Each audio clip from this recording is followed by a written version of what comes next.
It gives me great pleasure. My name is Kylie Bell. I'm the new Treasurer of the Institute from this morning at 9 a.m, I think. So thank you for having me here today. It's a great pleasure. Earlier today we were supposed to have Senator Scott Ludlam as our lunch speaker, but as you all heard, he got held up at Senate estimates, I believe. So we're lucky that you could join us this afternoon. As you all know, Senator Scott Ludlam is the co-deputy leader of the Australian Greens Party. And of course, he's also the spokesperson for foreign affairs, as well as communications, housing, nuclear policy, many other things. Today he's going to follow on from the session we had this morning around foreign policy, and he'll be talking to us around foreign policy and the importance of climate change, or climate change. Thanks, Senator. Thank you. Thanks, all. I wasn't expecting a gathering quite as gigantic as this. And you're probably all well aware of how much of a massive inconvenience budget estimates is for the public service. It's managed to be an inconvenience for all of you as well. I'd just like to thank the organisers firstly for the invite, but also for their flexibility with the programming. I've only held this portfolio for about 4 months, so it feels slightly awkward. I'm standing in a room full of practitioners. I do not propose to lecture you about foreign policy and international relations as it relates to climate change, but just offer a couple of observations, and I'll race through this fairly quick because I suspect Q&A is where we will have more fun than just me putting thoughts to you from here. I'd like to acknowledge at the outset the Ngunnawal and the Ngambri people on whose land we meet and converse and learn from each other today. And not just in passing, I guess, but point out one thing that I've done a bit of thinking about in the context of climate change, the role of Aboriginal cultural knowledge in adapting as the climate continues to change around us. The Noongar people from my hometown, Fremantle in Western Australia, still have stories about how you could walk out to Rottnest Island or Wodjamuk, which you haven't been able to do for 8,000 or 9,000 years. And those stories have been passed on in an oral culture with extraordinary fidelity for that period of time. The Aboriginal mobs around Melbourne still have names for islands in Port Phillip Bay that haven't existed for 8,000 or 9,000 years. And it kind of occurs to me that as we brace ourselves and our community here and our global community for climate change and those impacts that have inevitably been set in motion, might be worth spending a bit more time listening to people who still have cultural memory of the last time the climate change and the oceans rose. Just a thought. It might seem a little bit predictable to invite the Green here to a foreign policy and foreign relations conference and then discover that all he wants to talk about is climate change. I'm sorry about that. Apparently Ms Plibersek spent a fair amount of her contribution this morning talking about climate too, and I think that's a really hopeful sign. It's my instinct that it's not going to be a sort of special topic tucked away in conferences like this or other disciplines actually across our community. My instinct is that your community and your various disciplines from wherever you come will probably spend the rest of your careers with 1 foot in mitigation and 1 foot in adaptation, whereby it'll be a bit rare to find sessions at conferences like this, I'd suggest within the next 5 or 10 years, that weren't about climate change. Just a thought. There's a piece that caught my eye in Foreign Policy magazine from this July that was called The Meltdown of the Global Order. So it's going to be a really cheerful talk. Sorry about that. But that is by Keith Johnson, and he cites the British geographer of the Royal Geographical Society, who was writing more than 100 years ago, sort of one of the foundation texts, I guess, of international relations, or the discipline that came to be known as geopolitics. And this article goes into a quote from him that it was his view that international relations boiled down to the intersection of an unchanging physical geography with the vagaries of human politics. So he writes, the social movements of all times have played around essentially the same physical features. And that has held mostly true for the whole century since he wrote that. But the thing being, of course, that the in geopolitics is moving around, is changing. It is not just the human orders and structures and institutions that are sliding around and changing and mutating. It's actually the landscape itself at a pace that's going to increase. And what the article does is point to a couple of immediate, real-world, present-day consequences that don't need to look forward to the 2030s when climate change is starting to belt around the international order, but looks at a couple from right now. pointing out that the South China Sea, that is rapidly becoming one of the world's hotspots, and I don't know to what degree that's been addressed here today. It's long been a flashpoint, but now we have an ascendant China, and one of their official justifications for the extraordinary reclamation projects that are underway in the South China Sea at the moment that could potentially reshape territorial maps of that part of the world is they're saying they need to better respond to stronger typhoons and other climate-related disasters. And so the spectre of a changing climate in that region is actually being held up as a justification by Chinese authorities as a reason to very heavily militarise these atolls. This climate change is one justification, a driver, two jumps back from a proximate cause that is actually having to reshape and tie up a lot of people's time in capitals around the world trying to work out how to deal with that. Another one, obviously, maybe a little bit more obvious, is the way that climate change is reshaping the Arctic, the geography of the Arctic, where can be accessed and at what times and by whom is changing very, very rapidly, about as quickly as some of the global computer models in the 1990s predicted it would happen, but not quite as rapidly maybe as the foreign policy community had expected it to happen. And that is reshaping diplomacy and access agreements and so on around the Arctic. And the irony, obviously, being that the melting of the North Polar ice cap and that increased summer access, a lot of the political changes in the region are being driven by access to oil and gas resources, where you would have to wonder whether our species has some kind of innate bent for suicide or not. But irony to one side, there's one example of ways in which the foreign policy community and leaders around the world are needing to adapt to a changing security order and a changing diplomatic order as a result of the changing climate. And this is brought out, I don't know whether any of you, you probably weren't coming here expecting to hear book reviews or recommendations, but I've got one for you. Can I get a really rapid show of hands of who's come across a book by Christian Parenti called Tropic of Chaos? Any at all? There you go. One. Okay. Isn't it scary? I'll bet.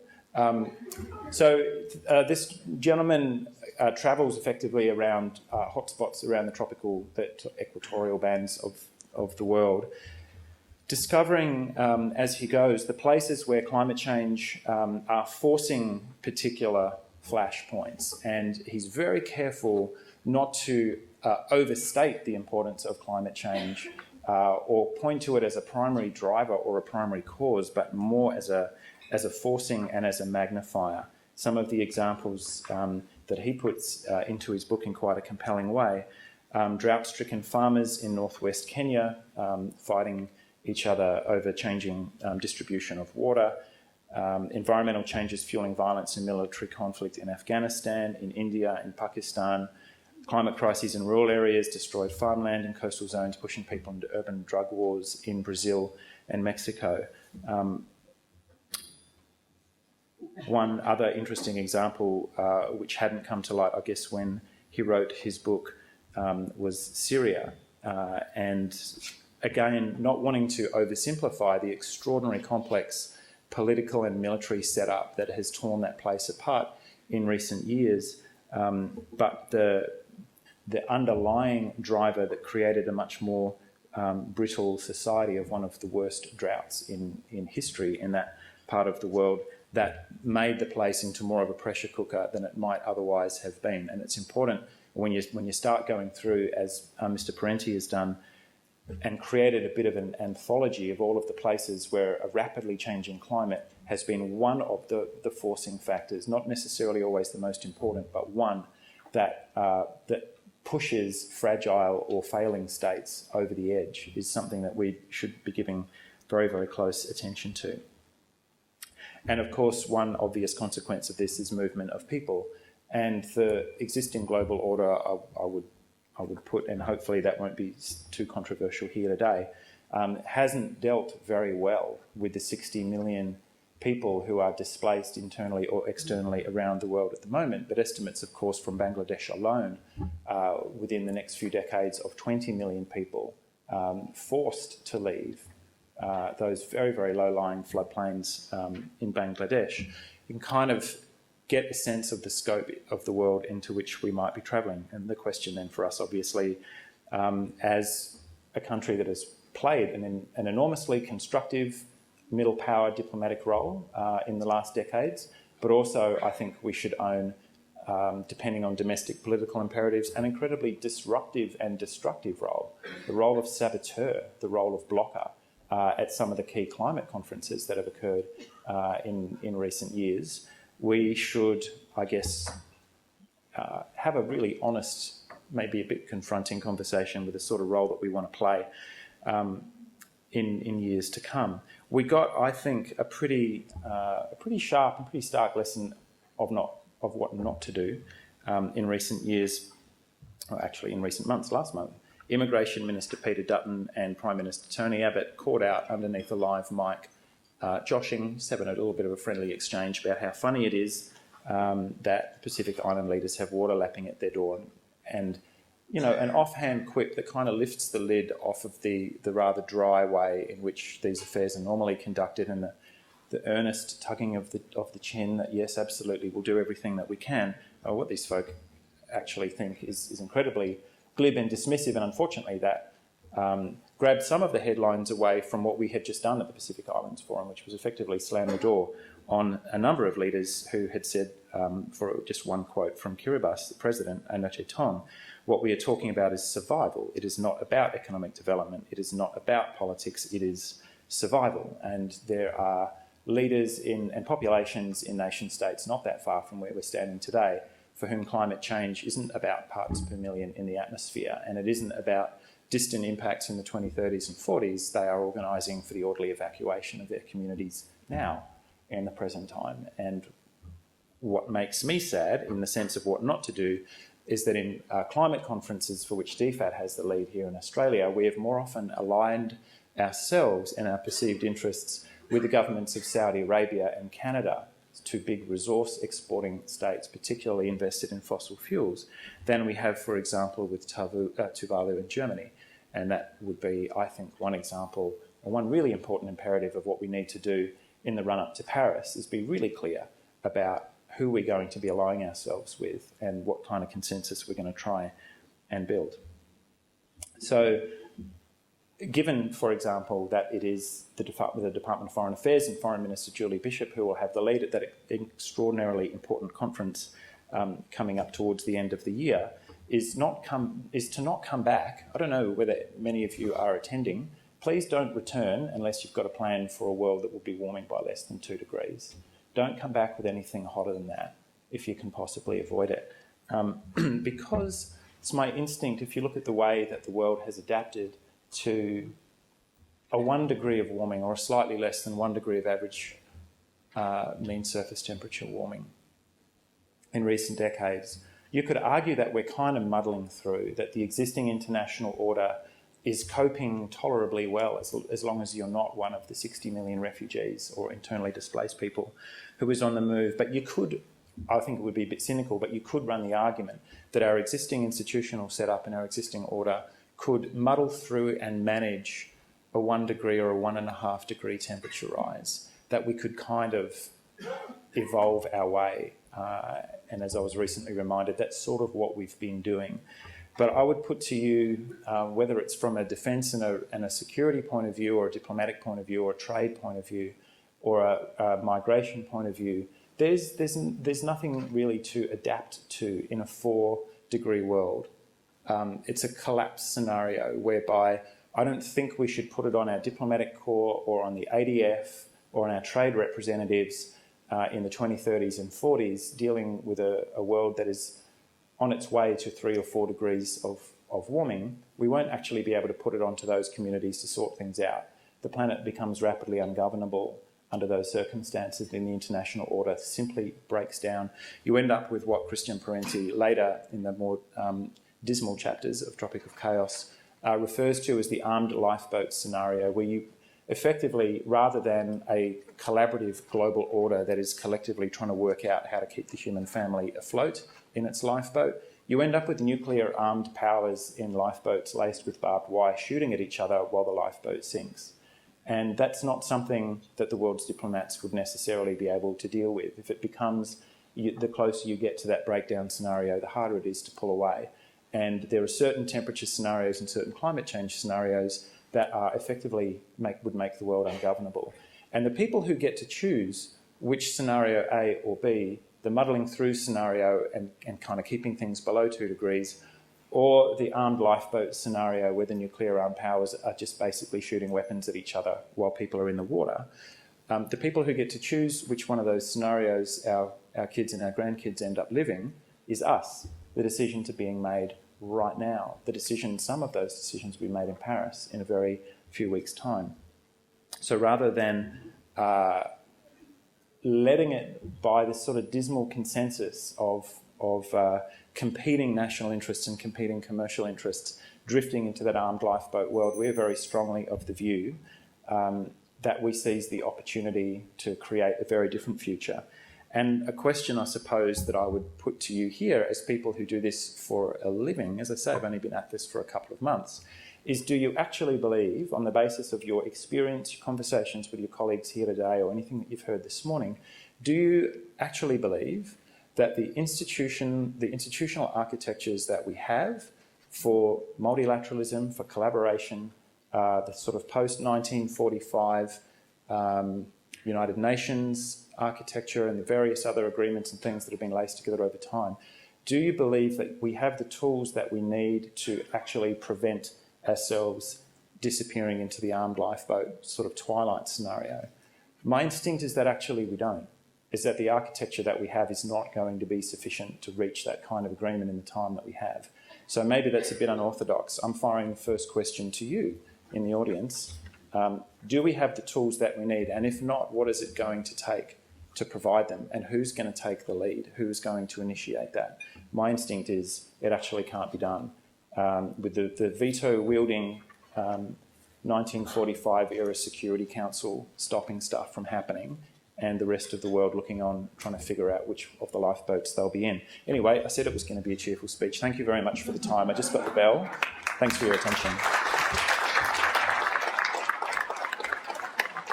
Thanks, Scott. That's very thought-provoking. I think we have time for 2 or 3 questions. If I can throw back to the audience, maybe someone will answer your question. Yeah, or 2 or 3 answers. 2 or 3 answers is fine too. But can we see questions from the audience?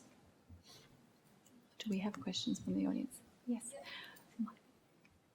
Feel free to totally disagree as well. Microphone here and a microphone there. There's one down here. Microphone's coming. Chris Hamer. I actually belong to the World Citizens Association. We're sort of in favour of a global parliament. I'd just like to hear your own opinions on what we need to do about the global architecture. I asked you. That was actually one of the things that Bob Brown proposed just as he was leaving Parliament and moving on to a life of carefree activism. I think it's interesting the way that debate has progressed, and some of the stuff that I read sort of in the 90s and 2000s that I found quite influential is that it's the only tier of governance that we don't have democracy, and at the moment the institutions who are most adept at manipulating the global order are actually the corporations. Like they're busy writing their architecture of global governance, and there are no democratic structures standing side by side or even above them to regulate them, so they're regulating themselves. So can I get a show of hands? Who would be in favour of closing down the Security Council and replacing it with a global directly elected People's Assembly? Or is that just totally... Maybe it's just you and me. Sorry to be so glib about such an important subject, but those are the sort of conversations that are... Maybe that's totally unworkable. Like maybe it's just would be complete lunacy. But I think those are the sort of conversations that we need to bring forward because everybody born after the year 1992 has lived in a world where the global community of nations, of United Nations, has agreed that we need to back out of the fossil age, rapidly decarbonise our society. We signed the UNFCCC in 92, and yet here we are, all of those years later, what is that, 23 years later, having made that agreement 23 years ago, now really actually standing on the edge of the abyss. So that's the kind of conversation I'd like to provoke. So maybe next year's conference could be on the subject of global democracy rather than me just riffing and improvising. Hi, I have a really quick question. My name's Rachel, and a few moments ago, Gareth Evans indicated that he didn't see, I quote, any serious security risks related to climate change for Australia in particular. You said a moment ago that drought and other climate changes can push already fragile nations over the edge. Yeah. Can you talk a little bit about what you see the role Australia can play in the region to assist already fragile nations with its response to climate change? Some of it comes down to defence procurement, actually, and I won't try and riff too much, I guess, off Gareth's comments because I wasn't here when he made them, so I don't really have the context. But, for example, we are, I think, in the position to be a regional first responder. We were among the first into Vanuatu, and we, you know, the new Canberra-class vessels that have just been purchased give you the ability to put a hospital on a beach and effectively set up the first response. Now, it's equipment that is operated by the ADF, but they are the people at the moment who are, you know, disciplined, able to move very rapidly and can be equipped with gear if our procurement strategy is actually aligned with the kind of security environment that we think we're going to be in the next 20 or 30 years to play an incredibly productive, a profoundly productive and goodwill building role in the region. Or we might have a whole pile of joint strike fighters sitting on the tarmac going absolutely nowhere at a catastrophic cost. So part of it is about procurement and actually kitting up for the sort of situations that we are increasingly throwing the ADF into. Part of it, I think, is not sabotaging and undermining regional neighbours in climate conferences. That's what I say. If we come back from Paris with a scenario for a more than a 1.5 degree warming world, then a number of nations lose nationhood. They lose their territory, and we're in uncharted legal territory. But for the individuals concerned and the societies concerned, that's catastrophic. So can we stop undermining those people on behalf of the coal industry, if I can be so blunt, because that's what's been happening. I could go on for hours. Maybe we need a separate conference just for me to rant about that. But there's two quick examples. On the adaptation side, we are a wealthy and very scientifically and technically literate society that could play an absolute leading role in the region, as we've done in some quarters in the past, in helping societies adapt. Some of the smartest people in the world doing solar technology come out of UNSW, for example. They've been exported all over the world. And we could be absolutely at the forefront if we chose to be. And I think we're seeing the starting of the turning of that ship. But, you know, ships of state are very slow to turn. Well, I think there's no other questions. I'm conscious that we have another panel that's running 5 minutes late. So one very quick question, one very quick answer. And I'll provide a very quick answer. Please ask a simple question.